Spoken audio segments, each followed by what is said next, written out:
السلام علیکم ورحمۃ اللہ وبرکاتہ۔ اسلم بیزار چینل پر آپ کو خوش آمدید کہتا ہوں اور امید کرتا ہوں کہ سب دوست سب بھائی خیر خیریت سے ہوں گے۔ ہر روز کی طرح آج بھی میں آپ کو ایک غزل سناؤں گا۔ یہ غزل میرے اپنی لکھی ہوئی ہے اور کافی محنت کے بعد تیار ہوئی ہے۔ آپ لوگوں سے گزارش ہے کہ اس غزل کو توجہ کے ساتھ پورا سنیے گا۔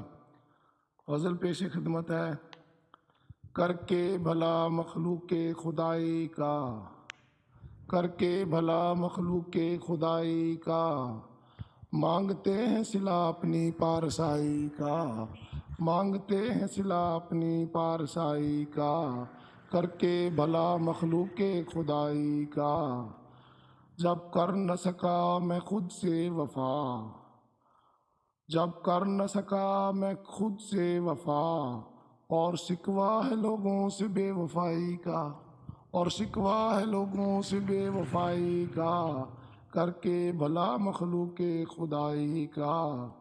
احساس کرتے ہیں اب یہاں دکھاوا کر کر، احساس کرتے ہیں اب یہاں دکھاوا کر کر، کیا ملے گا انہیں صلہ اس بھلائی کا، کیا ملے گا انہیں صلہ اس بھلائی کا، کر کے بھلا مخلوق خدائی کا۔ چنتے نہیں ہے رستہ اب کوئی اچھائی کا، چنتے نہیں ہے رستہ اب کوئی اچھائی کا، اور دے دیتے ہیں ساتھ برائی کا، اور دے دیتے ہیں ساتھ برائی کا، کر کے بھلا مخلوق خدائی کا، کر کے بھلا مخلوق خدائی کا۔ بن جاتے ہیں جو گداگر اس کے در کے، بن جاتے ہیں جو گداگر اس کے در کے، پا لیتے ہیں وہ مقام دانائی کا، پا لیتے ہیں وہ مقام دانائی کا، کر کے بھلا مخلوق خدائی کا، کر کے بھلا مخلوق خدائی کا۔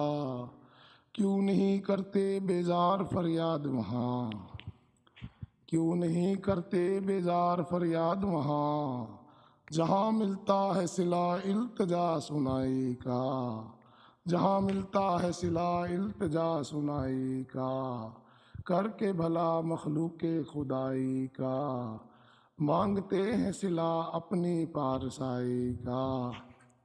آج اس کے ساتھ ایک قطعہ بھی پیش خدمت ہے۔ میرا گھر جلانے کا سبب کون تھا، میرا گھر جلانے کا سبب کون تھا، با ادب کون تھا بے ادب کون تھا، میرا گھر جلانے کا سبب کون تھا، با ادب کون تھا بے ادب کون تھا، بیزار تھا وہ میرا ہی مقدر، بیزار تھا وہ میرا ہی مقدر، سمندر کون تھا تسنۂ لب کون تھا، سمندر کون تھا تسنۂ لب کون تھا۔ یہ غزل یقیناً آپ کو پسند آئی ہوگی اور ساتھ قطعہ بھی۔ تو آپ لوگ مزید اچھی اچھی غزلیں اور قطعے سننے کے لیے میرے چینل اسلم بیزار کو سبسکرائب کر کر میری حوصلہ افزائی کیجیے گا۔ اسلم بیزار۔